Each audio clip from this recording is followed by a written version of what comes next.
Madame Bovary, écrit par Gustave Flaubert en 1857, lu par Équilivre, livre audio.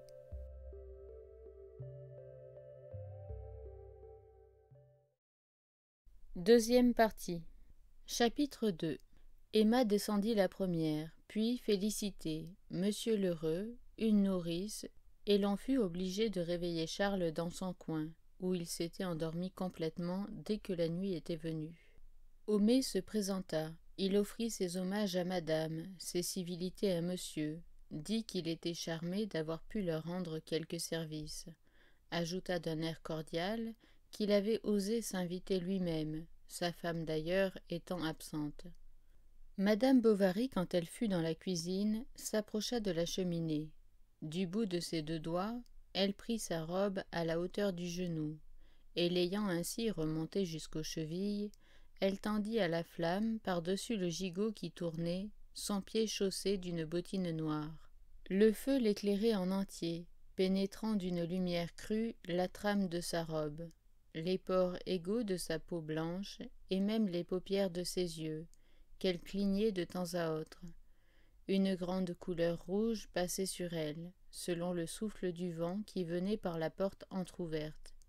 De l'autre côté de la cheminée, un jeune homme à chevelure blonde la regardait silencieusement. Comme il s'ennuyait beaucoup à Yonville, où il était clerc chez maître Guillaumin, souvent monsieur Léon Dupuis, c'était lui le second habitué du Lion d'Or, reculait l'instant de son repas, espérant qu'il viendrait quelque voyageur à l'auberge, avec qui causer dans la soirée. Les jours que sa besogne était finie, il lui fallait bien, faute de savoir que faire, arriver à l'heure exacte, et subir, depuis la soupe jusqu'au fromage, le tête-à-tête de Binet. Ce fut donc avec joie qu'il accepta la proposition de l'hôtesse de dîner en la compagnie des nouveaux venus, et l'on passa dans la grande salle, où madame Lefrançois, par pompe, avait fait dresser les 4 couverts. Homais demanda la permission de garder son bonnet grec par peur des coryzas.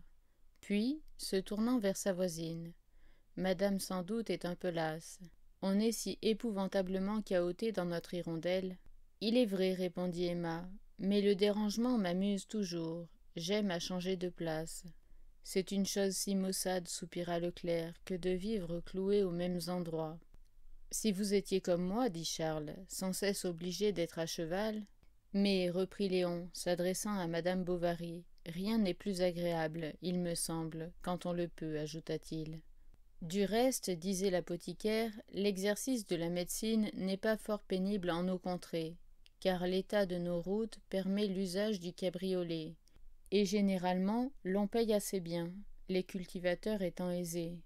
Nous avons, sous le rapport médical, à part les cas ordinaires d'entérite, bronchite, affection bilieuse, etc., de temps à autre quelques fièvres intermittentes à la moisson, mais en somme, peu de choses graves, rien de spécial à noter, si ce n'est beaucoup d'humeur froide, et qui tiennent sans doute aux déplorables conditions hygiéniques de nos logements de paysans. Ah, vous trouverez bien des préjugés à combattre, monsieur Bovary, bien des entêtements de la routine, où se heurteront quotidiennement tous les efforts de votre science, car on a recours encore aux neuvaines, aux reliques, au curé, plutôt que de venir naturellement chez le médecin ou chez le pharmacien. Le climat pourtant n'est point à vrai dire mauvais, et même nous comptons dans la commune quelques nonagénaires. Le thermomètre, j'en ai fait les observations, descend en hiver jusqu'à 4 degrés, et dans la forte saison touche 25-30 centigrades tout au plus, ce qui nous donne 24 réaumur au maximum, ou autrement 54 Fahrenheit, mesure anglaise, pas davantage. Et en effet, nous sommes abrités des vents du nord par la forêt d'Argueil d'une part, des vents d'ouest par la côte Saint-Jean de l'autre, et cette chaleur, cependant, qui à cause de la vapeur d'eau dégagée par la rivière et la présence considérable de bestiaux dans les prairies, lesquels exhalent, comme vous savez, beaucoup d'ammoniac, c'est-à-dire azote, hydrogène et oxygène, non azote et hydrogène seulement, et qui, pompant à elles l'humus de la terre, confondant toutes ces émanations différentes, les réunissant en un faisceau, pour ainsi dire, et se combinant de soi-même avec l'électricité répandue dans l'atmosphère, lorsqu'il y en a, pourrait à la longue, comme dans les pays tropicaux, engendrer des miasmes insalubres. Cette chaleur, dis-je, se trouve justement tempérée du côté où elle vient, ou plutôt d'où elle viendrait, c'est-à-dire du côté du sud, par les vents de sud-est, lesquels, s'étant rafraîchis d'eux-mêmes en passant sur la Seine, nous arrivent quelquefois tout d'un coup, comme des brises de Russie. Avez-vous du moins quelques promenades dans les environs continuait madame Bovary parlant au jeune homme. Oh, fort peu, répondit-il. Il y a un endroit que l'on nomme la pâture sur le haut de la côte à la lisière de la forêt. Quelquefois le dimanche je vais là, et j'y reste avec un livre, à regarder le soleil couchant. Je ne trouve rien d'admirable comme les soleils couchants, reprit-elle, mais au bord de la mer surtout. Oh, j'adore la mer, dit monsieur Léon. Et puis, ne vous semble-t-il pas, répliqua madame Bovary, que l'esprit vogue plus librement sur cette étendue sans limite dont la contemplation vous élève l'âme et donne des idées d'infini, d'idéal? Il en est de même des paysages de montagne, reprit Léon. J'ai un cousin qui a voyagé en Suisse l'année dernière, et qui me disait qu'on ne peut se figurer la poésie des lacs, le charme des cascades, l'effet gigantesque des glaciers. On voit des pins d'une grandeur incroyable, en travers des torrents, des cabanes suspendues sur des précipices, et à 1000 pieds sous vous, des vallées entières quand les nuages s'entr'ouvrent. Ces spectacles doivent enthousiasmer, disposer à la prière, à l'extase. Aussi je ne m'étonne plus de ce musicien célèbre qui, pour exciter mieux son imagination, avait coutume d'aller jouer du piano devant quelque site imposant. « Vous faites de la musique » demanda-t-elle. « Non, mais je l'aime beaucoup, répondit-il. « Ah, ne l'écoutez pas, madame Bovary, interrompit Homais en se penchant sur son assiette. C'est modestie pure. Comment, mon cher? Et l'autre jour, dans votre chambre, vous chantiez l'ange gardien à ravir. Je vous entendais du laboratoire.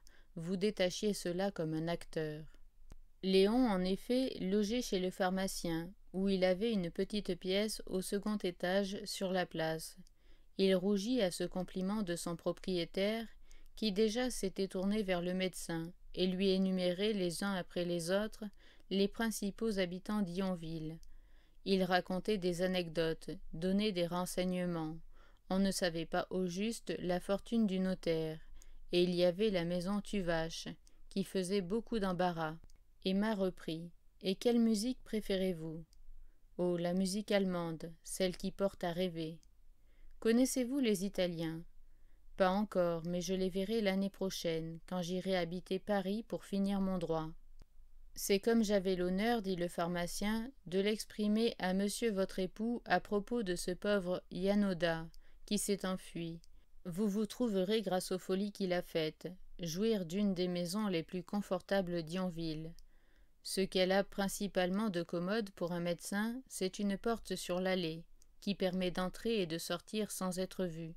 D'ailleurs, elle est fournie de tout ce qui est agréable à un ménage, buanderie, cuisine avec office, salon de famille, fruitier, etc.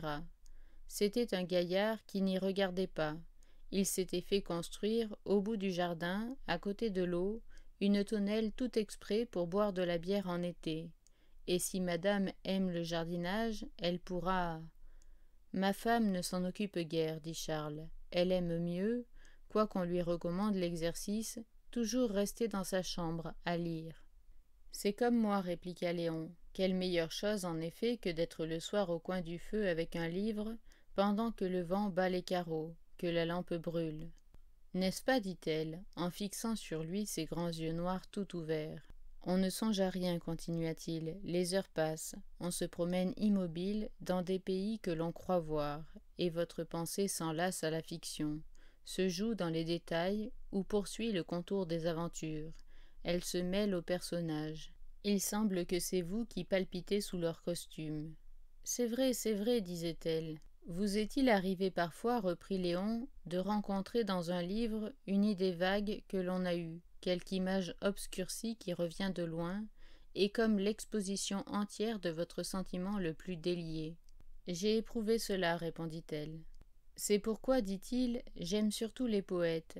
Je trouve les vers plus tendres que la prose, et qu'ils font bien mieux pleurer. Cependant, ils fatiguent à la longue, reprit Emma. Et maintenant, au contraire, j'adore les histoires qui se suivent tout d'une haleine, où l'on a peur. Je déteste les héros communs et les sentiments tempérés, comme il y en a dans la nature. En effet, observa le clerc, ces ouvrages ne touchant pas le cœur s'écartent, il me semble, du vrai but de l'art. Il est si doux, parmi les désenchantements de la vie, de pouvoir se reporter en idées sur de nobles caractères, des affections pures et des tableaux de bonheur. Quant à moi, vivant ici, loin du monde, c'est ma seule distraction. Mais Yonville offre si peu de ressources. Comme Tost, sans doute, reprit Emma. Aussi, j'étais toujours abonnée à un cabinet de lecture. Si madame veut me faire l'honneur d'en user, dit le pharmacien qui venait d'entendre ces derniers mots, j'ai moi-même à sa disposition une bibliothèque composée des meilleurs auteurs, Voltaire, Rousseau, Delille, Walter Scott, l'écho des feuilletons, etc. Et je reçois de plus différentes feuilles périodiques, parmi lesquelles le Fanal de Rouen, quotidiennement ayant l'avantage d'en être le correspondant pour les circonscriptions de Buchy, Forges, Neufchâtel, Yonville et les alentours. Depuis 2 heures et demie, on était à table, car la servante Artémise, traînant nonchalamment sur les carreaux ses savates de lisière, apportait les assiettes les unes après les autres, oubliait tout, n'entendait à rien, et sans cesse laissait entrebâiller la porte du billard, qui battait contre le mur du bout de sa clenche. Sans qu'il s'en aperçût, tout en causant, Léon avait posé son pied sur l'un des barreaux de la chaise où madame Bovary était assise. Elle portait une petite cravate de soie bleue, qui tenait droit comme une fraise un col de batiste tuyauté, et selon les mouvements de tête qu'elle faisait, le bas de son visage s'enfonçait dans le linge ou en sortait avec douceur. C'est ainsi, l'un près de l'autre, pendant que Charles et le pharmacien devisaient, qu'ils entrèrent dans une de ces vagues conversations où le hasard des phrases vous ramène toujours au centre fixe d'une sympathie commune. Spectacle de Paris, titre de roman, quadrille nouveau, et le monde qu'ils ne connaissaient pas, Tostes, où elle avait vécu, Yonville, où ils étaient, ils examinèrent tout, parlèrent de tout jusqu'à la fin du dîner. Quand le café fut servi, Félicité s'en alla préparer la chambre dans la nouvelle maison, et les convives bientôt levèrent le siège. Madame Lefrançois dormait auprès des cendres, tandis que le garçon d'écurie, une lanterne à la main, attendait monsieur et madame Bovary pour les conduire chez eux. Sa chevelure rouge était entremêlée de brins de paille, et il boitait de la jambe gauche. Lorsqu'il eut pris de son autre main le parapluie de monsieur le curé, l'on se mit en marche. Le bourg était endormi, les piliers des halles allongeaient de grandes ombres.